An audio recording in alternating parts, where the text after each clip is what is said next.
এরপরে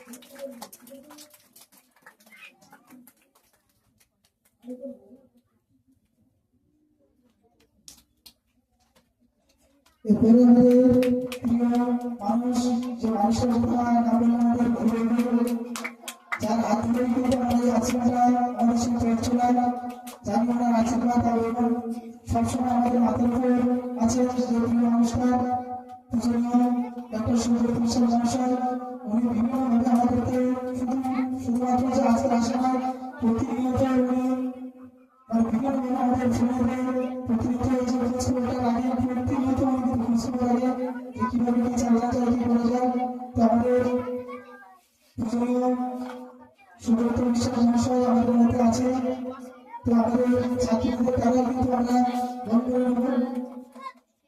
উনি বিশেষ করে আমাদের শিশু থেকেই আজ পর্যন্ত উনি আছেন এবং আমাদের মেন্টর হিসেবে কাজ করে রাখছেন। উনি অ্যাকচুয়ালি আমাদের আশ্রমের মেন্টর। আমরা যখন বিভাগ করেছি আমরা তাদের সহযোগিতা হয়েছে এবং উনি প্রত্যেকটা কাজে কিন্তু আমাদের মানে সেই পয়েন্টটা সলভ করেছে। তো তাদের মধ্যে আমাদের অশেষ কিছু বলতে চাই আমরা ছাত্রীদের কথা হবে।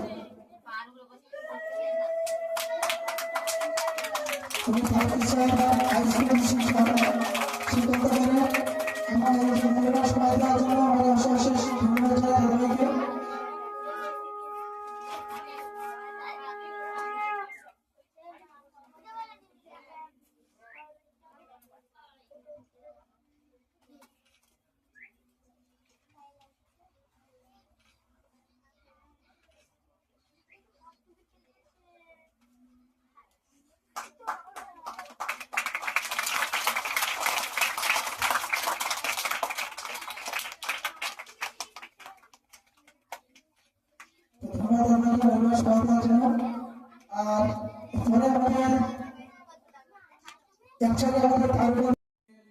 শিবের আরাধনা করে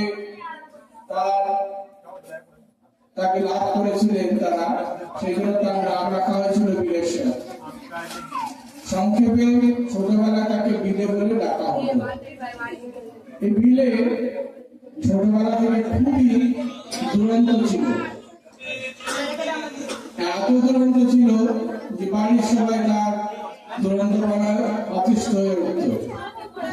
যখন খুব দুষ্টুমি করত তার মা ভুবনেশ্বরী দেবী কি করতেন, তার পেছনে ছুটতেন তাকে ধরবার জন্য। আর স্বামীজি অর্থাৎ নরেন্দ্রনাথ দত্ত তিনি করতেন তাদের যে কলতলা যেখানে নোংরা ফেলত সেই আস্থা ফুলের উপর গিয়ে দাঁড়িয়ে পড়ত যাতে তাকে ধরতে না পারে।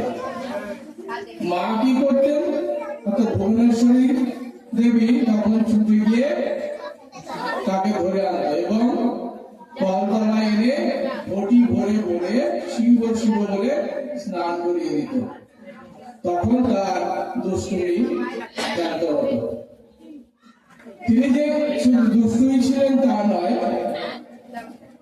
তিনি খেলাধুলায়